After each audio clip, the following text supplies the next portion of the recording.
A graça e a paz da parte Todo-Poderoso para todos os irmãos em Cristo Jesus, Senhor nosso.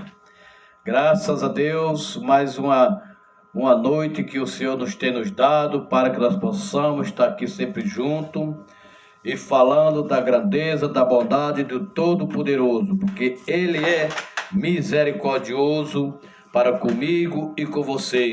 Então, neste momento, nós estamos aqui mais uma vez para falar da sua grandeza, do seu evangelho, que é o evangelho da graça de Cristo, que vivemos sobre nossa vida enquanto nós permanecemos nessa terra. Nós temos que estar sempre falando em comunhão com Ele. Glorificado é o nome do nosso Senhor e Salvador Jesus Cristo. Quero mandar a paz do Senhor para todos os irmãos que se encontram aí no Rio de Janeiro, aí em todos os lugares, aí por São Paulo, por todos os lugares onde acompanha essa transmissão, que chuvas de bênção sejam derramadas sobre todos vocês, pela misericórdia de Deus e Pai, que graça sobre graça, porque o amor de Deus é o maior do que tudo e todos. Então, mais uma vez, vamos aqui meditar um pouquinho na palavra do Senhor, pelo qual ela nos tem inspirado firmemente, grandiosamente, ela tem nos falado.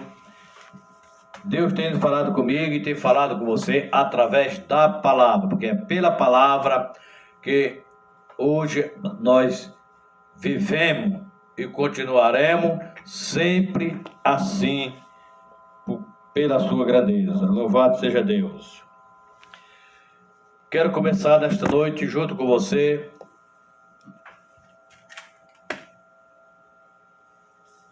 ler um texto aqui, o qual está aqui na Sagrada Escritura. Louvado seja Deus. Eu sempre falo, todas as vezes quando eu faço meus vídeos aqui, que você esteja sempre com uma caneta na mão e um papel, um pedacinho de papel, para que possa anotar as referências que eu vou citar aqui. Cada versículo que eu falar aqui sempre tem uma referência para que você possa acompanhar e depois meditar nesse texto. Louvado seja Deus. Você vai meditar nesse texto, versículo por versículo, conforme eu for citando aqui, para ter a concordância, tá certo? Então a palavra de Deus, ela nos diz, vamos ler 1 Coríntios, 2 Coríntios, capítulo 3, verso 7, louvado seja Deus, que tem como texto, o poder de Paulo vem só de Deus. O poder de Paulo vem só de Deus. E é verdade, o poder de Paulo veio só de Deus mesmo, de Jesus Cristo, seu Filho amado. Louvado seja Deus. Acompanhe comigo a leitura e depois nós vamos lá para 2 Timóteo. Temos, porém, este tesouro em vaso de barro, para que a excelência do poder seja de Deus e não de nós. Em tudo somos atribulados, porém não angustiados, perplexo, porém não desanimado, perseguido, porém não desamparado, abatido, porém não destruído, levando sempre no corpo o morrer de Jesus, para que também a sua vinda se manifeste em nosso corpo.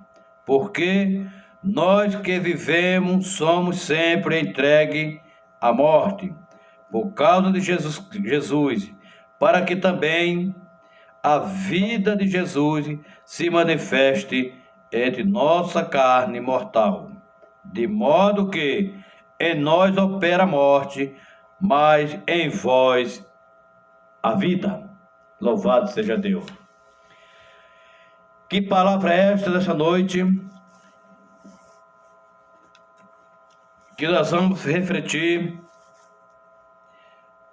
o qual ele está nos falando aqui que o poder de Paulo vem só de Deus, que o poder que habita em você vem de Deus, que a paz que habita em você vem de Deus, a alegria que habita em você vem de Deus, mas a desobediência em você é do inimigo. A adversidade é do inimigo. A perturbança, tribulações do inimigo. E por fim, a inveja, contenda, disse-me-disse é do inimigo. Mas o poder de Paulo vem de Deus, assim como para você que está em Cristo Jesus, vem de Deus. Louvado seja Deus. Então veja que este versículo que nós lemos aqui sobre Paulo, pelo qual ele fala, e em algumas passagens bíblicas ele também fala chorando por causa dos erros dos irmãos dentro das próprias igrejas, fazendo ao contrário. Assim como ele está lá em Filipenses, falando, escrevendo para os filipenses, dando instrução, falando, porque ele não fazia de acordo dentro da igreja, seria estar fazendo ao contrário, e chegou ao conhecimento deles que está havendo muita contenda. E não é diferente, hoje continua da mesma forma, sempre há desentendimento nas igrejas. Mas sabendo que a igreja, o templo é o local de encontro de adoração, para adorar a Deus. Mas o templo de Deus somos nós mesmos. Porque Ele mesmo diz que nós somos a sua feiçura e somos o templo do Espírito Santo de Deus, que somos nós que habita em nós. Então, nós somos o templo de Deus. Porque se ele diz que nós somos a imagem e semelhança dele, então quem é a igreja? A igreja somos nós. Quando ele diz, eu venho para arrebatar a minha igreja, então ele vai levar o quê? Ele vai levar a parede? Vai levar barro? Vai levar as terras? Não. Ele vou arrebatar, levar a minha igreja, somos nós, as ovelhas escolhidas dele. Então, nós somos uma ovelha escolhida dele. Mas tem ovelha obediente e ovelha desobediente. Ovelha que anda junto com ovelha e ovelha que anda junto com os bodes. Então tem uma diferença sobre isso aí, porque a ovelha tem que andar com a ovelha e os bodes, ele anda com os próprios bodes junto. Ele não se combina. Você veja que a ovelha, quando chega à tarde, ela volta para o seu lugar, porque ela sabe que ali ela está guardada. Ela tem um pastor que toma conta dela, então ela vai direcionada. Quando uma parte, elas estão pastando. Quando uma começa a chegar à noite, uma segue para o seu lugarzinho. As outras a acompanham. Por quê? Porque elas são unidas. E os bodes? Se um se afasta do outro, se um se afasta, o outro não segue. Um vai para um lado, outro vai para o outro. E ele não consegue encontrar a volta para o seu lugar, para o seu lugar, para passar a noite. E à noite, as ovelhas estão todas elas unidas, porque o pastor está preocupado com ela, está tomando conta dela, está vigiando para que o lobo não venha destruir. Porque ovelha não pode estar no meio de lobos, mas os bodes, eles não são dessa forma. Estão sempre no meio de lobos e fazendo a vontade dos lobos, fazendo o que eles querem, sendo escravizados pelos lobos. Mas as ovelhas, ela é protegida pelo seu pastor. Louvado seja Deus. Assim somos nós, somos protegidos pelo nosso pastor. Você vê que a gente sai para trabalhar, sai para os nossos afazeres, mas à noite temos a direção certa, que é o caminho de casa, o nosso lar, ao qual o nosso aconchego, e onde temos uma família nos esperando. Assim é as ovelhas. O pastor está lá esperando a sua chegada e para cuidar dela e conferir se por acaso tem alguma ferida machucada para nos curar, para fazer o curativo. E se somos nós, o curativo para nós, assim que nós chegamos em casa, é o Espírito Santo de Deus dobrar o nosso joelho e agradecer a Ele por mais um dia de luta, mas essa luta se tornando em vitória. Louvado seja Deus. Então veja que nesse texto que nós lemos aqui, fala sobre: temos, porém, este tesouro em vaso de barro, para que a excelência do poder seja de Deus e não de nós. A excelência do poder de Deus e não de nós. Então tudo nós temos que dar graça. Por quê? Nós vemos aqui algumas coisas que a Bíblia nos relata, quais as consequências que vêm de Deus. Quais as consequências? Algumas se referem à humilhação. Jó 42, no capítulo 42, no verso 5 e 6. Iluminação, Salmo 34, verso 5.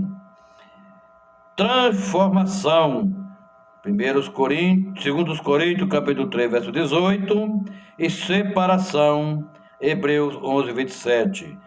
E perseverança, nós temos que ser perseverantes, tem que persistir e continuar sempre persistindo para o melhor, para o nosso bem-estar. E assim é o que nós devemos fazer.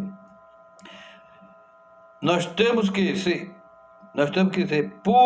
ter purificação. Cada vez mais nós ser purificados pelo sangue do Cordeiro, que Ele deu a vida por mim e por você. Como está lá como referência, 1 João, no capítulo 3, verso 2 e 3. Eu tenho um versículo aqui que me chama muita atenção, pelo qual que é no capítulo 3, verso 18 de 2 Coríntios, que nos diz: e todos nós, com o rosto desvendado, contemplando como por espelho a glória do Senhor, somos transformados de glória em glória na sua própria imagem, como pelo Senhor o Espírito, para a iluminação do conhecimento da glória de Deus na face de Jesus Cristo. Então veja que nós temos que ter uma transformação, a transformação do Senhor Jesus Cristo, mas pelo pleno, mas de todos nós, com o rosto desvendado, contemplando como por espelho. Veja, quando a gente se olha por espelho, como que a gente se acha? Há uma diferença. Porque se nós olhamos pelo espelho, nós vamos ver quem? Nós mesmos. Mas se nós se baseamos em nós, que somos as semelhanças de Cristo, nós vamos ver Cristo. Se olhamos no espelho, nós veremos Cristo. Se nós somos a imagem e semelhança dele, nós veremos a Cristo. Então você é um vaso de Cristo. Você é um vaso escolhido, vaso para toda boa obra, vaso cheio da unção do Espírito Santo de Deus para trabalhar na seara. Porque assim como o Senhor Jesus diz no Evangelho, que a seara é grande, mas são poucos os trabalhadores, são poucos os ceifeiros.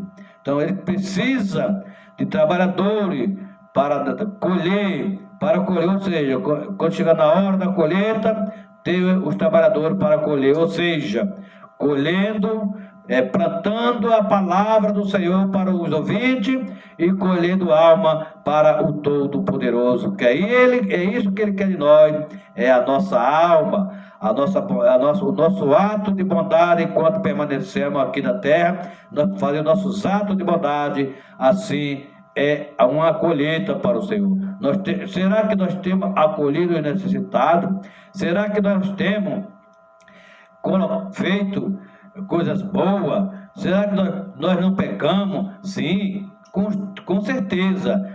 Não, só um que não cometeu pecado, que foi o Senhor Jesus Cristo. Mas enquanto nós permanecemos aqui, não podemos dizer que não temos pecado e nem julgar o próximo pelos atos que ele tem cometido, porque nós não somos julgador. Quem julga é juiz, e quem pode nos julgar é o Senhor Jesus Cristo, que Ele é o juiz do juiz para o dia da sua restauração. Vamos mais à frente um pouquinho, louvado seja Deus, vamos lá para a gente ter uma referência pelo qual o versículo que nós lemos aqui: temos, porém, este tesouro em vaso de barro, para que a excelência do poder seja de Deus e não de nós. Em tudo somos atribulados, porém não angustiados, perplexos, porém não desanimados, perseguido, porém não desamparado, abatido, porém não destruído, levando sempre no corpo o morrer de Jesus, para que também a sua vinda se manifeste em nosso corpo, porque nós que vivemos somos sempre entregues à morte por causa de Jesus Cristo, para que também a vinda de Jesus se manifeste em nossa carne mortal, de modo que em nós opera a morte, mas em vós a vida. Então em você opera a vida daquele que faz a vontade do Pai, tendo, porém, o mesmo espírito da fé, como está escrito. E como que está escrito? Eu creio, por isso é que falei. Também nos creamos, porque isso também falamos, sabendo que aquele que ressuscitou o Senhor Jesus também nos ressuscitará com Jesus e nos apresentará convosco, porque todas as coisas existem por amor de vós,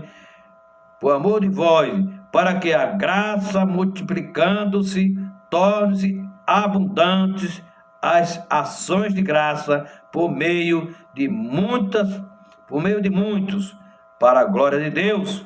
Por meio de muito, para a glória de Deus. Agora nós vamos lá para 2 Timóteo, louvado seja Deus. 2 Timóteo, capítulo 2. Em 2 Timóteo, capítulo 2. Vamos até lá para buscarmos uma referência, porque somos barro. Nós somos barro. E há uma diferença grande, muito grande, quando fala sobre esse texto aqui. Primeiro, a falsa doutrina e o falso crente, como corrigi-lo. Louvado seja Deus. Porque aqui, em 2 Timóteo, no capítulo 2, verso 14, fala: recomenda estas coisas, dá testemunho solene a todos perante Deus, para que evite contenda de palavra que para nada aproveitam, exceto para subversão dos ouvintes. Então nós temos que procurar apresentar-se a Deus aprovado como obreiro que não tem de que se envergonhar e maneje bem a palavra da verdade.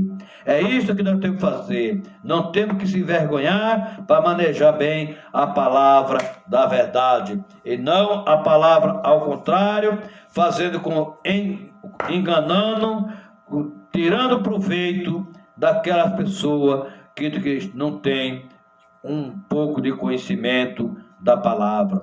Então fala as palavras, lê um texto, mas não lê o contexto, fica só naquele texto e falando palavra, enganando e tirando proveito e só se alimentando da lã das ovelhas.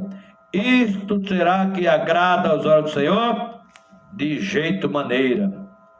Nós temos que fazer as coisas com sinceridade, fazer as coisas com honestidade, fazer as coisas com um objetivo, servindo uns aos outros com alegria, amor e união e paz.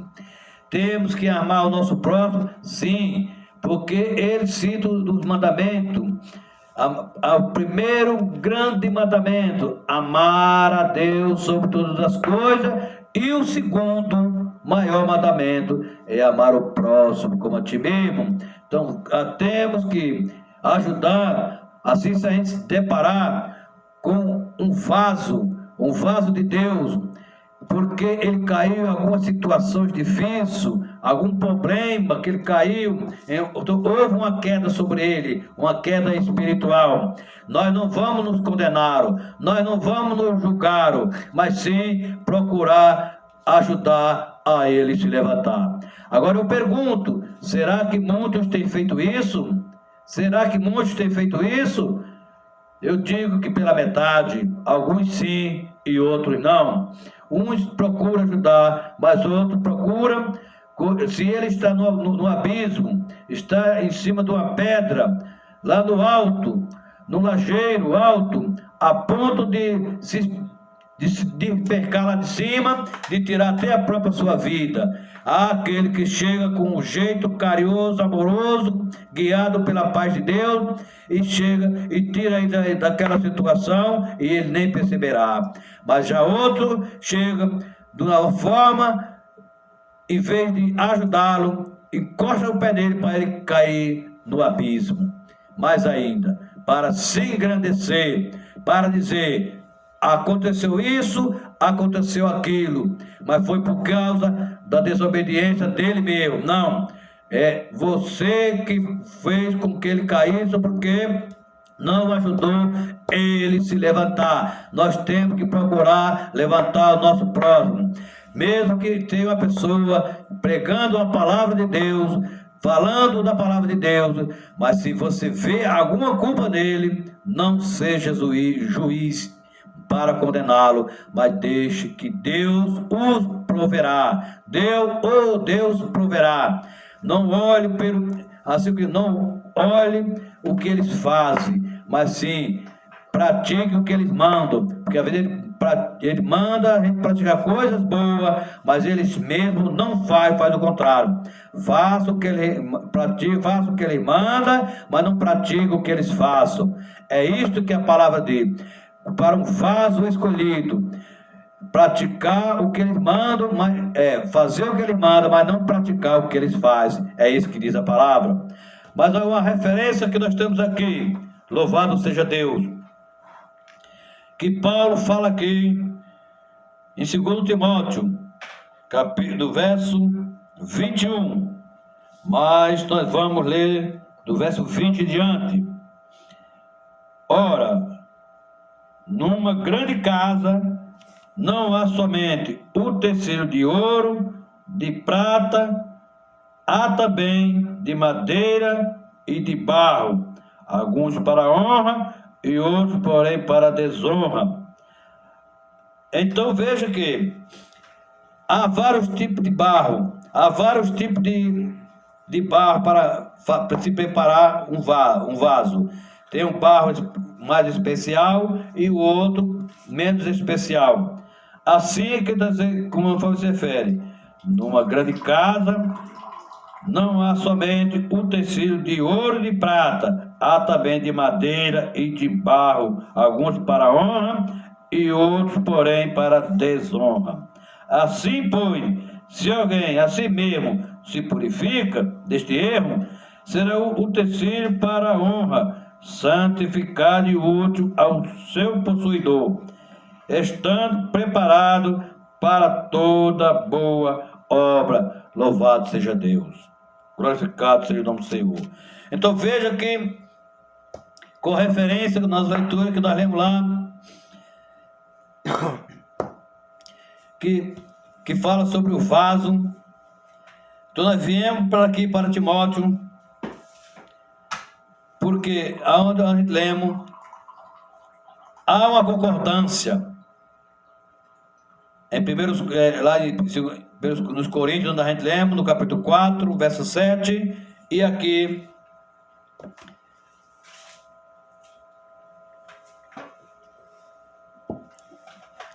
em Timóteo, 2 Timóteo, no capítulo 2, verso 20.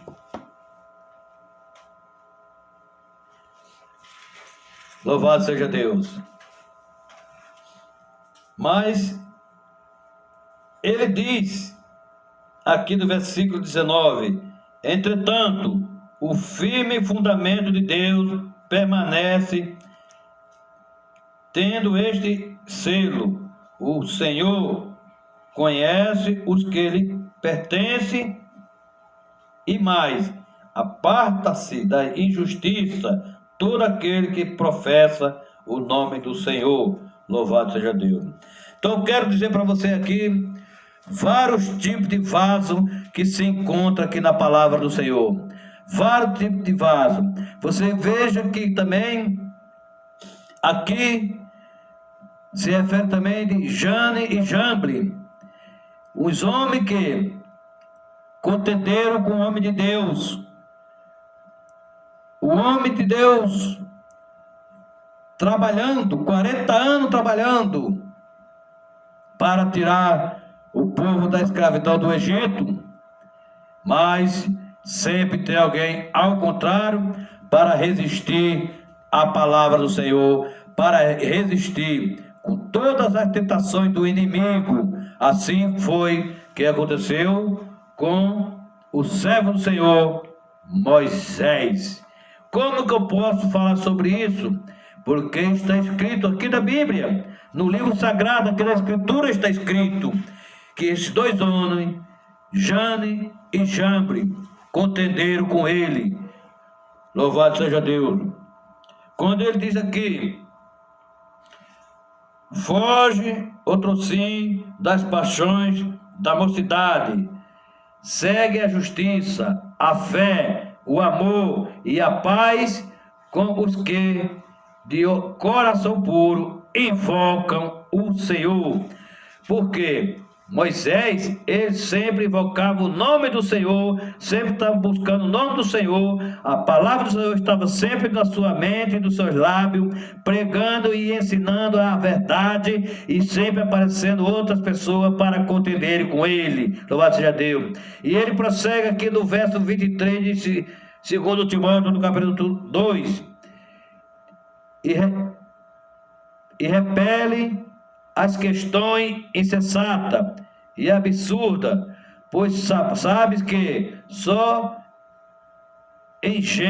engendra contenda. Ora, é necessário que o servo do Senhor não viva a contender, e assim deve ser brando para com todos, apto para instruir, paciente, disciplinado, com mansidão, os que se põem na expectativa que Deus lhe conceda não só o arrependimento, mas para conhecer plenamente a verdade, mas também o retorno à sensatez, livrando-se ele de todos os laços do diabo, tendo sido feito cativo por ele, para cumprirem a sua vontade. Louvado seja Deus. Então veja que nós não devemos ser cativos à própria vontade, mas temos que sempre estar sempre recordando das coisas e dar testemunho solene. Louvado seja Deus, dar testemunho solene. Mas se a gente for mais adiante, a gente vai ver algo aqui importante, algo muito importante, que se a gente for lá, vamos para o capítulo 4, verso 6, para nós termos uma referência, o que nos diz aqui do capítulo 4, verso 6 Louvado seja Deus. Do capítulo 4, verso 6 daqui de 2 Timóteo. Olha o que diz. Que o apóstolo prevê o seu marido. Quanto a mim, estou sendo já oferecido por libação e o tempo da minha partida é chegada. Combati o bom combate, completei a carreira, guardei a fé, guardei a marca de Cristo Jesus no meu coração. Guardei o selo do Espírito Santo de Deus. Louvado seja Deus. Pregue a palavra. Nós somos designados para isso. Faça da melhor maneira, faça da confiança do Espírito Santo, anuncie somente Jesus Cristo, anuncie toda a palavra, como está aqui no capítulo 4, do capítulo 4, verso 2, quando ele diz aqui: conjuro-te perante Deus e Jesus Cristo, que há de julgar vivo e morto pela sua manifestação e pelo seu reino. Prega a palavra, quer seja oportuno, que não corrige e repreende, exalta com toda longanimidade e doutrina. Louvado seja Deus. É isso que ele está dizendo aqui, que nós temos que anunciar somente a Jesus Cristo, como está em Gálatas capítulo 1, verso 8. Anunciar toda a palavra, pregar a Cristo como crucificado, como está lá em 1 Coríntios capítulo 2, verso 2 a 5. Faça lembrar da sua volta, como está em 2 Pedro, capítulo 1, verso 16. Louvado seja Deus. Mas tem que pregar a palavra, porque a palavra, o que é que ela é? A palavra, ela é viva. A palavra, ela é ela é vida, ela vivifica, ela é poderosa, ela é eterna, ela é eficaz, ela julga, ela traz resultado, como está lá em Josué, no capítulo verso 8, ela fortalece, como está lá em Salmo 119, verso 28, louvado seja Deus. Mas Timóteo foi um servo de Deus exemplar, porque ele teve um chamado de homem de Deus. Paulo o chama de bom ministro de Cristo. Foi um evangelista abençoado, foi um bom soldado de Cristo, foi uma pessoa desprezida, foi um obreiro aprovado, como está na nossa leitura, no 2 Timóteo, no capítulo 2, verso 15, que nós vamos até lá, voltar lá mais um pouquinho, no capítulo 2, no verso 15, louvado seja Deus. Olha o que vamos ver, o que diz aqui no capítulo 2, verso 15. Louvado seja Deus. Procura apresentar-te a Deus aprovado como obreiro que não tem de que se envergonhar, que maneje bem a palavra da verdade. Então veja que Timóteo teve um chamado, foi escolhido, foi obediente, teve um professor, que foi Paulo que nos ensinou. Paulo tem ele como filho na fé, e nós somos filhos pela fé em Jesus Cristo.